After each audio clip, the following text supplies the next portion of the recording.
Praise the Lord. Hallelujah. கர்த்தர் நாமத்துக்கு மகிமை உண்டாவதாக. பிப்ரவரி மாதம் 8ஆம் தேதி கர்த்தர் நம்மை இம்மட்டுமாக அறிந்ததற்காக நன்றியோடு அவரை நாம் ஆராதித்து துதித்து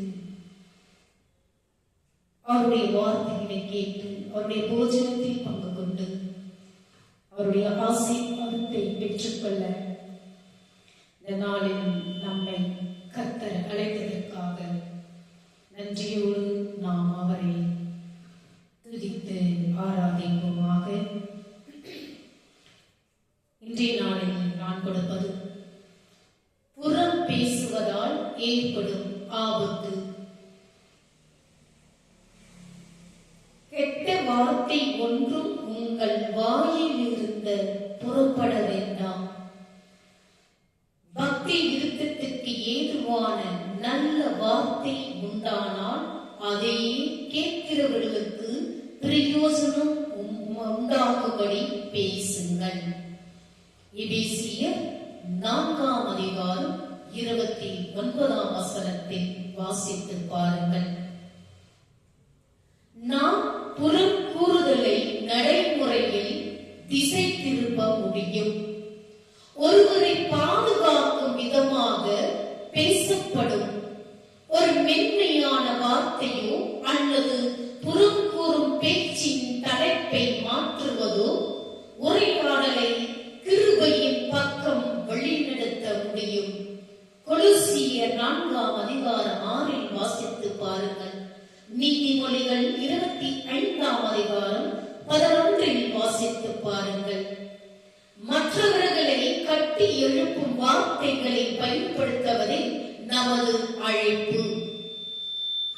நமது பேச்சு பிறரது விசுவாசத்தை பலப்படுத்தவும் ஊக்கமளிக்கவும் மற்றும் கேட்பவர்களின் தேவைகளை பூர்த்தி செய்ய வேண்டும்.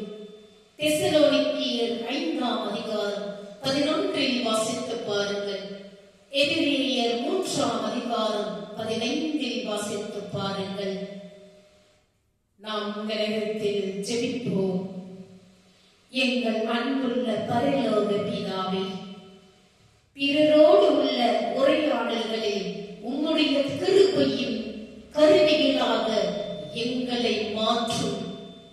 தவறான பேச்சுகளை திசை திருப்பவும் எங்கள் வார்த்தைகளை முற்றிலும் பக்தி விருத்திக்கும் ஊக்கம் அளிப்பதற்கும் பயன்படுத்தவும் எங்களுக்கு உதவி செய்யும். இயேசுவின் நாமத்தில் ஜெபிக்கிறோம் நல்ல தகப்பனே, ஆமென். நாம் அனைவரும் நேரத்தில் நாம் அவரை துதித்து பாடுவோமாக.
இப்பொழுது நாம் அனைவரும் ஆண்டுடைய வார்த்தையை தெளிவாக கேட்டு மீண்டுமாக நாம் ஒவ்வொரு நாளும் ஆண்டுடைய வார்த்தையை படித்து பயன்பெற வேண்டும் என்று நான் உங்களை தாழ்மையோடு கெஞ்சி கேட்டுக் கொள்கிறேன்.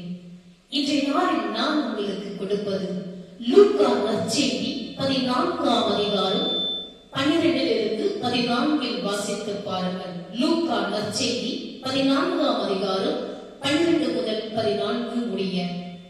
சுயநலமற்ற தன்மையை கையாளுவதல். சுயநலமற்ற தன்மையை கையாளுதல். நீ விருந்து பண்ணும்போது ஏழைகளையும் ஊனரையும் சப்பானிகளையும் குருடரையும் அழைப்பாயாக. அப்பொழுது நீ பாக்கியவானாயிருப்பாய். படித்து பாருங்கள். லூக்கா நற்செய்தி 14ஆம் அதிகாரம் 12 14 வரை. இயேசு கலிலேயாவில் ஒரு பரிசேயனுடன் யூதேயாவில் ஒரு பரிசேயனுடன் உணவருந்திருந்தார். இப்போது அவர் எருசலேமுக்கு போகிற வழியில் பெரேயாவில் ஒரு பரிசேயனுடைய வீட்டில் உணவு உண்ணும்படி அழைக்கப்பட்டிருந்தார். விருந்தில் இயேசு தமது போதனையை விருந்தினர்களின் நடத்தையில் இருந்து விருந்தளிப்பவரின் பொறுப்பாக மாற்றுவதன் மூலம் உண்மை தன்மையை வெளிப்படுத்தினார். இயேசு நண்பர்கள், உறவினர்கள் மற்றும் பணக்கார அண்டை வீட்டாரை, அதாவது திருப்பி பதில் செய்யக்கூடியவர்களை அழைக்கும் பொதுவான நடைமுறை பழக்கத்தை இயேசு சவால் செய்தார். இப்பண்பு அன்பினாலும் கிருபையினாலும் விருந்தளிக்காமல் பெருமைக்கும் சுயநலத்திற்கும் அக்காட்சியாக உள்ளதாக உணர்த்தினார். தான் செய்ததற்கு பதில் செய்யக்கூடியவர்களை மாத்திரமே விருந்தழைக்கத்திருந்தான் என்பதை இயேசு அறிந்திருந்தார். அவர்களை அழைத்ததன் நோக்கமே ஏதாவது ஒரு நன்மையையோ அல்லது தயவையோ அவன் பெறுவதற்காகத்தான் என்பதை கோடிட்டு காட்டினார் இயேசு. இயேசு பதிலுக்கு பதில் செய்ய முடியாதவரை, அதாவது ஏழைகள், ஊனமுற்றோர், உழவர்கள் மற்றும் பார்வையற்றவர்களை அழைப்பதன் மூலம் விருந்தோம்பலை தீவிரமாக மறுவரையறை செய்தார். இப்படிப்பட்ட விரிப்பு நிலையில் உள்ள மக்களை அழைப்பதை ஒரு விருந்தின் இரக்கத்தின் செயலாக மாற்றினார் கர்த்தர். ஏழைகள் திருப்பி செலுத்த இயலாமையே ஆசீர்வாதத்திற்கு காரணமாகிறது என்பதை அறிவித்தார். ஏனெனில் அது கொடுக்கும் செயலை தூய்மைப்படுத்துகிறது. எந்த பிரதிபலனையும் எதிர்பார்க்காமல் ஏழைகள் மற்றும் தேவை உள்ளவர்களுக்கு விருந்தளித்து உதவி செய்வதன் மூலம் உண்மையான சுயநலமற்ற தன்மையை வெளிப்படுத்துமாறு இயேசு அறிவுறுத்தினார். கைமாறு செய்ய இயலாதவர்களுக்கு செய்வது நீதியின் உயிர்த்தெழுதலில் தேவனின் ஆசீர்வாதத்தை பெற்றுத் தருவென வலியுறுத்தினார். அதாவது பரலோகத்தின் தேவனே நமக்கு பதில் செய்வார் என்றார். இயேசு தம்மை பின்பற்றியவர்களுக்கு தங்கள் சொந்த தேவைகளை விட மற்றவர்களின் தேவைகளுக்கு முன்னுரிமை அளிக்கவும், சேவை செய்யப்படுவதை விட சேவை செய்யவும், துன்பப்படுகிறவர்களுக்கு இரக்கத்தையும் அன்பையும் காட்டவும் அறிவுறுத்தினார் கர்த்தர். ஏழைகளையும் தேவை உள்ளவர்களையும் விருந்துக்கு அழைக்க வேண்டும் என்ற கட்டளை மனத்தாழ்மை மற்றும் மற்றவர்களை பராமரிப்பதற்கான இந்த அழைப்பின் சுயநலமற்ற உறுதியான வெளிப்பாடாகும். சுயநலம் சார்ந்த பரஸ்பர சமூக தொடர்புகளுக்கு கிறிஸ்துவின் நிபந்தனையற்ற அன்பை பிரதிபலிக்கும் தாராளமான தன்னலமற்ற செயல்களுக்கு நாம் மாற வேண்டும் என்று நம்மை அழைக்கிறது. சுயநலமற்ற தன்மையை கையாளுவது ஒரு சமநிலையான செயல்பாடாகும். மனிதனிடமிருந்து பலன் பெறுவதை காட்டிலும் தேவனிடமிருந்து பலன் பெறுவதே சிறந்தது. இம்மை வாழ்வின் பலன்கள் ஒரு முடிவிற்கு வரும். தேவனிடமிருந்து பெரும் ஆசீர்வாதங்கள் என்றென்றும் நிலைத்திருக்கும். நாம் செய்கின்ற ஒவ்வொரு நற்செயலும் பரலோகத்தில் பதிவு செய்யப்படுகிறது. பரலோகத்தில் பலன் கிட்டும் என்ற ஒரே காரணத்திற்காக நாம் ஏழைகளை அழைக்க கூடாது. அது சுயநலமாகும். அவர்களை நேசிப்பதினால் அழைத்து உபசரிக்க வேண்டும். கிறிஸ்து நமக்கு செய்தபடியே அவரது சகோதரர்களாகிய இந்த சிறியருக்கும் நாம் செய்ய வேண்டும். பிரியமானவர்களே, தேவன் இவ்விதமாய் நம்மிடத்தில் அன்பு கூர்ந்திருக்க நாமும் ஒருவரிடத்தில் ஒருவர் அன்பு கூற கடனாளிகளாயிருக்கிறோம். 1 யோவான் 4:11 வாசித்து பாருங்கள். தேவனுக்கு மகிமை உண்டாவதாக.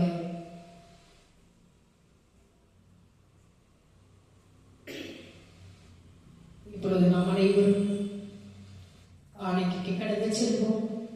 காணிக்கை பாடலை பாடி துதிப்போமாக.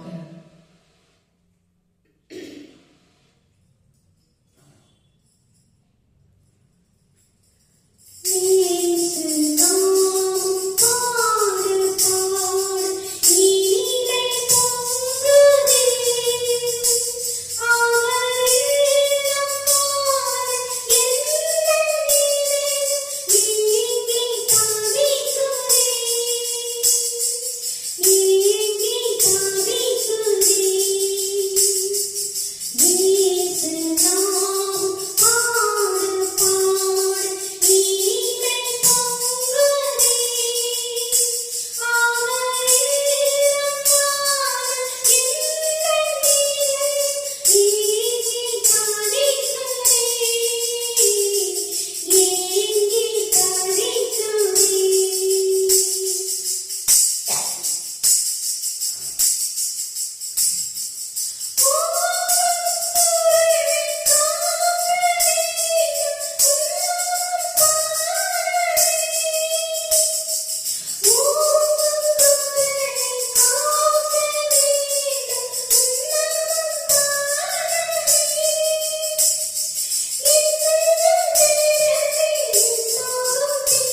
ஏற்றுக்கொள்வோமாக.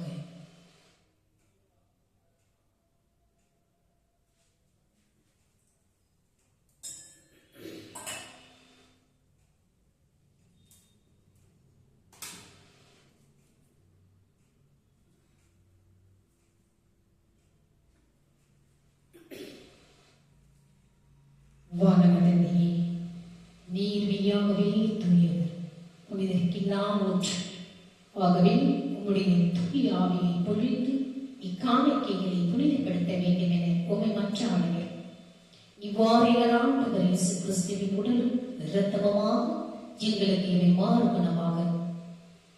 அவர் தாம் பாடுபடுவதற்கு முந்தின நாள் வணக்கத்துக்குரிய தம் திருக்கைகளில் அப்பத்தை எடுத்து வானோக்கி கண்களை உயர்த்தி, எல்லாம் வல்ல இறைவன் தம் தந்தையுமாகிய உமக்கு நன்றி செலுத்தி வாழ்த்துரைத்து அப்பத்தை பிட்டு தம் சீடர்களுக்கு அளித்து அவர் கூறியதாவது: அனைவரும் இதை வாங்கி உண்ணுங்கள், ஏனெனில் இது உங்களுக்காக கையளிக்கப்படும் என் உடல் என்றார்.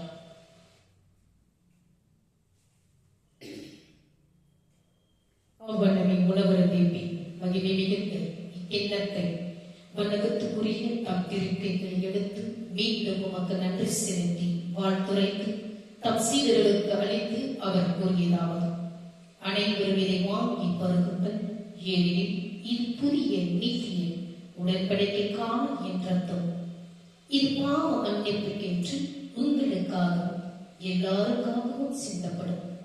இது என் நினைவாக செய்யுங்கள் என்றார். நாம் அனைவரும் ஒருமனப்பட்டு ஆண்டவருடைய பந்தியில் நாம் பகிர்ந்து கொள்வோமாக.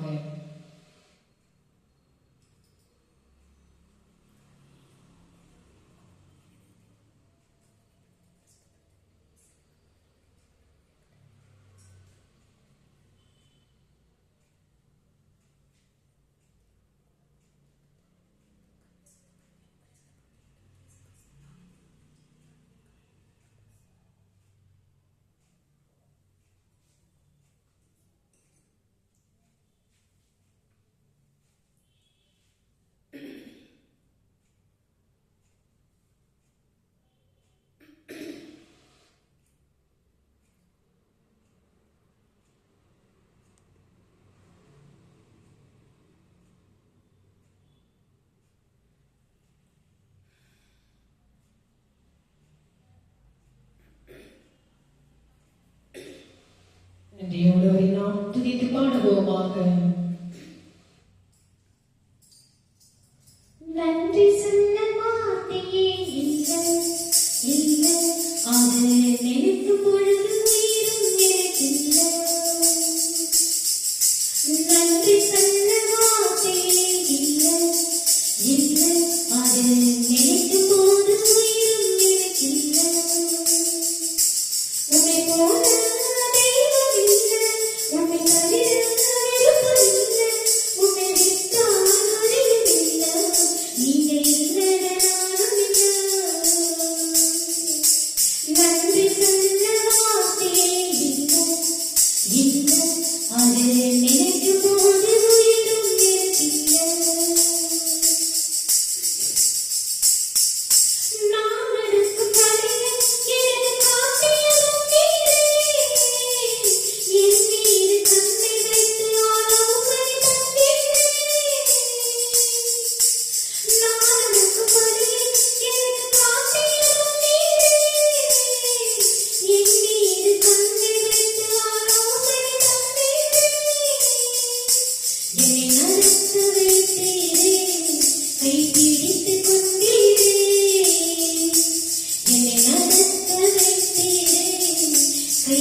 இல்லை, அதை நினைக்கும் போது உயிரும் எனக்கில்லை. நன்றி சொல்ல வார்த்தையே இல்லை, இல்லை, அதை நினைக்கும் போது உயிரும் எனக்கில்லை. நன்றி சொல்ல வார்த்தையே இல்லை, இல்லை, அதை நினைக்கும் போது உயிரும் எனக்கில்லை. கண்களை மூடி நாம் இரண்டிடமிலும் ஜெபிப்போமாக.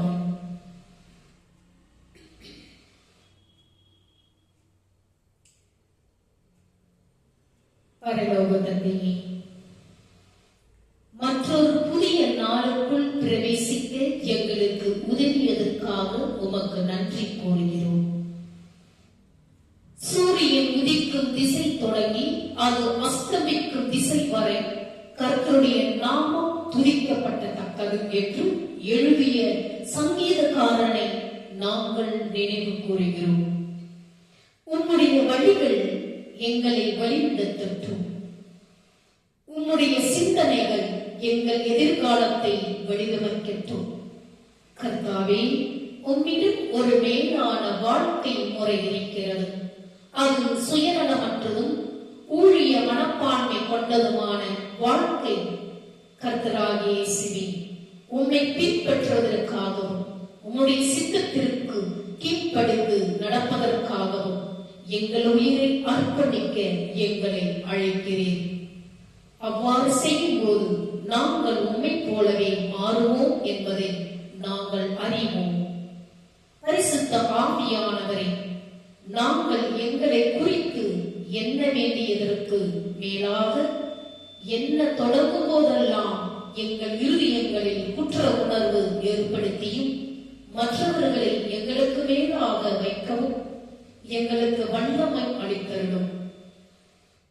இயேசு பரிபூரணராக இருந்தது போல எங்கள் வாழ்நாள் முழுவதும் அவரை பின்பற்ற எங்களுக்கு உதவி செய்யும். ஆண்டவரே, சுயநலமற்ற தன்மைக்காகவும் தாழ்மையான இருதயத்திற்காகவும் நாங்கள் எப்போதும் ஜெபிக்க எங்களுக்கு உதவி செய்யும். பெருமைக்கும் பேராசைக்கும் பதிலாக மனதுருகத்தையும் தாராள மனப்பான்மையும் மற்றவர்களின் தேவைகளுக்கு முன்னுரிமை கொடுக்கவும் பலத்தையும் நாங்கள் நாட வேண்டும். இது பலனை எதிர்பார்க்காமல் சேவை செய்வதில் கவனம் செலுத்துகிறது. ஒற்றுமையை வளர்க்கவும் செயல்களிலும் எண்ணங்களிலும் கருணையை பிரதிபலிக்கவும் தியாக அன்பின் மாதிரியை பின்பற்றுகிறது. எங்கள் கர்த்தரும் இரட்சகருமானவர் போதித்தபடி ஏழைகளுக்கும் தேவையுள்ளவர்களுக்கும் ஒடுக்கப்பட்டவர்களுக்கும் உதவிக்கரம் நீட்ட எங்களுக்கு உதவி செய்யும். இயேசுவின் ஸ்தோத்திரிக்கப்பட்ட நாமத்தில் ஜெபிக்கிறோம் நல்ல பிதாவே, ஆமென். என் ஆத்துமாவே கர்த்தரை ஸ்தோத்திரி, என் முழு உள்ளமே அவருடைய பரிசுத்த நாமத்தை ஸ்தோத்திரி. என் ஆத்துமாவே கர்த்தரை ஸ்தோத்திரி, அவர் செய்த சகல உபகாரங்களையும் மறவாதே. நாம் அனைவரும் தலைவணங்கி ஆண்டவருடைய ஆசீர்வாதத்தை பெற்றுக் கொள்வோமாக. நம்முடைய ஆண்டவராகிய இயேசு கிறிஸ்துவின் கிருபையும் பிதாவுடைய அன்பும் பரிசுத்த ஆவியினுடைய அன்யோன்யம் ஐக்கியமும் நம்மோடும் நம்முடைய குடும்பத்தோடும் யாரெல்லாம் இந்த யூடியூப் சேனலை பார்த்துக் கொண்டிருக்கின்றார்களோ ஆண்டவருடைய வெளிச்சமானது உங்கள் மேலும் உங்கள் குடும்பத்தின் மேலும் பிரகாசமடையத்தக்கதாகவும் ஆண்டவர் வருமட்டும் உங்கள் மேல் சந்தோஷம் சமாதானம் என்றென்றும் நிலைத்திருப்பதாக. ஆமென். May God bless you. ஆண்டவர் உங்களை ஒவ்வொருவரையும் ஆசீர்வதிப்பாராக. ஆமென்.